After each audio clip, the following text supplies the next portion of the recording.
मैं हूं मनीषा अग्रवाल और मेरे 2 बेटे हैं श्रेष्ठ एंड हर्ष, जो कि स्कॉलर हैं, प्रेसिडेंट अवॉर्डी हैं। I am a proud mother और इसलिए अक्सर लोग मुझसे पूछा करते हैं कि हमारी पेरेंटिंग में ऐसा क्या था जिसकी वजह से बच्चे इस मुकाम तक पहुँचे।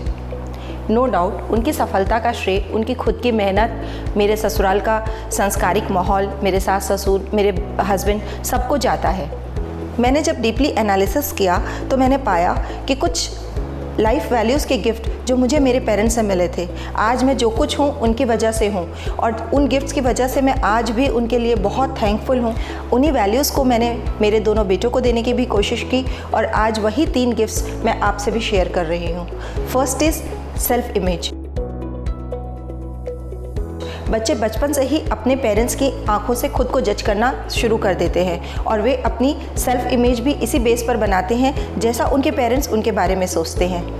मैं खुद का एग्जाम्पल लूँ तो मेरे पापा बचपन से मुझ पर नाज किया करते थे। उन्हें लगता था उनकी बेटी बहुत होशियार है और इसलिए स्कूल टाइम पर जब रिज़ल्ट वाले दिन वो रिज़ल्ट लेने जाते थे तो रास्ते में ही वो मिठाई का डब्बा लेकर जाते थे और उनकी इस आदत की वजह से मेरे टीचर्स हमेशा उन्हें छेड़ते थे, अग्रवाल जी इस बार आपकी लड़की ने टॉप नहीं किया है। बट उनके इस कॉन्फिडेंस की वजह से मेरे कॉन्शियस ने मुझे कभी भी एवरेज परफॉर्मेंस के लिए अलाउ ही नहीं किया और मेरा रिज़ल्ट हमेशा एक्सेलेंट होता ही गया। उनकी यही सीख मैंने अपने बच्चों पर भी अप्लाई की। जब भी मेरे बच्चों की पेरेंट्स टीचर मीट होती थी तो मैंने कभी भी टीचर्स के साथ मिलकर अपने बच्चों की बुराई नहीं की। इनफैक्ट कभी कभी उनके ख़राब परफॉर्मेंस पर भी मैंने टीचर को हमेशा कॉन्फिडेंस शो किया, बच्चों के सामने उसे आश्वस्त किया, एक कॉन्फिडेंस दिखाया कि मेरे बच्चे अच्छा कर रहे हैं और अच्छा कर ही लेंगे। फ्रेंड्स, पंच लाइन यह है कि आपकी सोच, आपके वर्ड्स, आपका कॉन्फिडेंस ही है जो बच्चों में सेल्फ कॉन्फिडेंस बूस्ट करता है। मुझे याद है जब मैंने अपना बिजनेस स्टार्ट किया था, मेरे पापा को उस वक्त मुझसे भी ज़्यादा कॉन्फिडेंस था। उन्होंने कहा था मुझे पूरा विश्वास है कि तू बहुत ऊंचाई पर जाएगी, तो सब कुछ कर लेगी। उनके इसी कॉन्फिडेंस की वजह से मेरी सेल्फ एस्टीम इतनी हाई हो गई कि मैंने अपने बिज़नेस को बहुत ही सक्सेसफुली इस्टेब्लिश किया। उन्हीं से सीखकर मैंने अपने दोनों बेटों में भी इतना कॉन्फिडेंस शो किया कि जो कि एक मॉरल बैकअप की तरह उनके हमेशा साथ रहता है। आप खुद ऑब्जर्व करेंगे कि जो पेरेंट्स अपने बच्चों के सामने यह कहते हैं कि मेरा बच्चा कुछ नहीं खाता, वह बच्चा अपने पेरेंट की बात को ही फॉलो करने लगता है। आप केवल इतना कहकर देखिए कि मेरा बेटा हर तरह के फूड को एंजॉय करता है। Friends, really magic happen. अपने बच्चे के गुड बिहेवियर को, उसकी स्ट्रेंथ को, उसके छोटे छोटे अचीवमेंट्स को आइडेंटिफाई कीजिए और उसको सबके सामने प्रेस कीजिए। भूल कर भी दूसरों से उसका कोई कंपैरिजन मत कीजिए। लाइफ में जब भी वह फेल हो तो उसके रिजल्ट पर डिस्कस करने की बजाय उसके एफर्ट्स की तारीफ़ कीजिए। उसे यह बताइए कि इस एफर्ट्स की जर्नी पे उसने कितना कुछ सीख लिया है, जो कि उसके एक पॉजिटिव या नेगेटिव रिजल्ट से बहुत ज़्यादा है। बिलीव मी फ्रेंड्स, आपका फेथ, आपका एवरीडे का एक सिंगल कॉम्प्लीमेंट आपके बच्चे की सेल्फ एस्टीम को इतना हाई कर देगा, उसका कॉन्फिडेंस इतना बूस्ट कर देगा कि it can create magical results. Second gift is positive attitude. बच्चा हमेशा अपने पेरेंट्स को इमिटेट करता है। यदि आप लाइफ में सारे काम विदाउट कंप्लेनिंग हैप्पीली करते हैं तो बच्चा उसे नेचुरली ऑब्जर्व करता है। वह ऑब्जर्व करता है कि लाइफ की डिफ़िकल्ट सिचुएशन में मेरे पेरेंट्स का रिएक्शन कैसा है, वह डिफ़िकल्ट लोगों के साथ उनका एडजस्टमेंट कैसा है। बच्चा यह भी वॉच करता है कि लाइफ के फेलियर सिचुएशन में मेरे पेरेंट्स का रिएक्शन कैसा है। यदि आप इन सारी सिचुएशंस को कूलली, कामली टैकल करते हैं तो बच्चे का लाइफ के प्रति नेचुरली पॉजिटिव एटीट्यूड डेवलप होता चला जाएगा। मुझे याद है मेरे किसी भी फेलियर पर मेरे पेरेंट्स रिएक्टिव या जजमेंटल नहीं हुआ करते थे। मुझे बचपन में जब भी सर्दी खांसी या बुखार होता था, मेरी मम्मी मुझे दवाई देने के बजाय कहती थी आज तू अपने पसंद का खाना खा और सो जा, बॉडी को रेस्ट देना बहुत ज़रूरी है। और उनकी यही बात मेरे लिए हमेशा दवाई का काम किया करती थी। और आज हम अपने बच्चों को इतना पैम्पर कर देते हैं कि उनके छोटे छोटे फेलियर्स या उनके दर्द में हम उनसे कहीं ज़्यादा दर्द में आ जाते हैं। मेरे पेरेंट्स ने हमेशा मुझे यह सिखाया कि स्कूल में यदि कोई बच्चा तुमसे उलझ भी जाए तो कभी भी उसे पलटकर जवाब मत दो, अपना रास्ता अलग कर लो।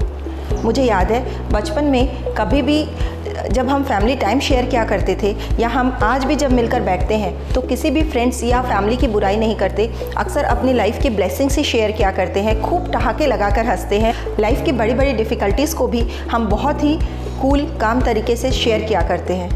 कि मैंने जब भी अपने पेरेंट्स से कोई भी नेगेटिव एक्सपीरियंस लाइफ का शेयर किया तो उनका रिएक्शन हमेशा कूल और नॉन रिएक्टिव ही रहता है। उन्होंने उस नेगेटिव सिचुएशंस में भी मुझे कुछ पॉजिटिव पॉइंट्स निकाल कर दे दिए। इसी पॉजिटिव एटीट्यूड की वजह से मैंने लाइफ के सारे अप्स एंड डाउन्स को बहुत ही कूलली एंड स्मूथली एक्सेप्ट करना सीख लिया।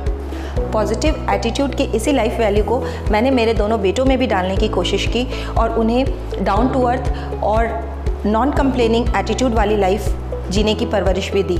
और इसी वजह से आज श्रेष्ठ और हर्ष को कोई लग्जरी ना भी मिले तो उन्हें कोई शिकायत नहीं होती। अपने फैमिली टाइम पर कभी भी हम अपने फ्रेंड्स या फिर फैमिली की नेगेटिव पॉइंट्स को शेयर नहीं करते और इसीलिए वो कभी भी अपने फेलियर्स को अपनी हार नहीं मानते और बहुत ही हैप्पी एंड ऑप्टिमिस्टिक रहते हैं। Third gift is decision making. Decision making life की क्रूशियल एंड इम्पॉर्टेंट स्किल्स में से एक है जो कि हर इंसान की पर्सनल या प्रोफेशनल लाइफ में बहुत इंपॉर्टेंट रोल प्ले करती है। उसकी डिसीजन मेकिंग की आदत उसके बचपन से ही लगती है। जब भी आपको अपने बच्चे की लाइफ का कोई इंपॉर्टेंट डिसीजन लेना हो तो उसे अपने डिसीजन खुद लेने के लिए प्रमोट कीजिए। फिर चाहे वह 11th में कोई सब्जेक्ट लेने का डिसीजन हो या ग्रेजुएशन के लिए कोई कॉलेज सिलेक्शन का बड़ा डिसीजन। अपने बच्चों के लिए राइट एंड फाइनल डिसीजन लेने की बजाय उन्हें खुद अपने डिसीजन लेने के लिए प्रमोट कीजिए। उन्हें प्रमोट कीजिए कि वो अपने डिसीजन खुद लें और जब वो डिसीजन लें तो आपको उनके डिसीजन पर पूरा भरोसा करना होगा। आप उनको सजेशन दे सकते हैं, आप उन्हें उस रिज़ल्ट के प्रॉस एंड कॉन्स बता सकते हैं, आप प्रेफरेंसेस बता सकते हैं, बट प्लीज़ उनको full final spoon feeding decision लेने की स्पून फीडिंग ना करें। मुझे याद है कि मेरे पेरेंट्स मेरे हर छोटे बड़े डिसीजंस पर मुझ पर फेथ किया करते थे। मेरे पापा ने मुझे बचपन में ही बताया था कि इनडिसिसिव रहने की बजाय एक स्ट्रॉन्ग डिसीजन ले लो और उस पर अडिग रहो। फिर चाहे वह डिसीजन गलत भी हो जाए तो कोई बात नहीं, हंसते हुए हम एक्सेप्ट कर सकते हैं कि इस बार यह डिसीजन मेरा गलत हो गया और हमारी यही गलती हमारे नेक्स्ट आने वाले डिसीजंस को सही कर देगी।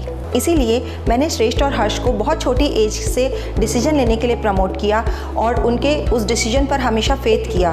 कभी भी उसमें इंटरफेरेंस नहीं किया और हमेशा उन्हें यह कॉन्फिडेंस दिया कि मुझे उन पर और उनके लिए हुए डिसीजंस पर पूरा विश्वास है। फ्रेंड्स, पेरेंटिंग एक बहुत बड़ी रिस्पॉन्सिबिलिटी है। आप अपनी लाइफ वैल्यूज़ के रूप में जो अपने बच्चों को देते हैं उसी से उनकी लाइफ की हैप्पीनेस, उनकी सक्सेस, पूरी लाइफ जर्नी उसी पर डिसाइड होती है। To conclude, I can say simple and natural upbringing is far better than conscious and sophisticated upbringing. Thank you.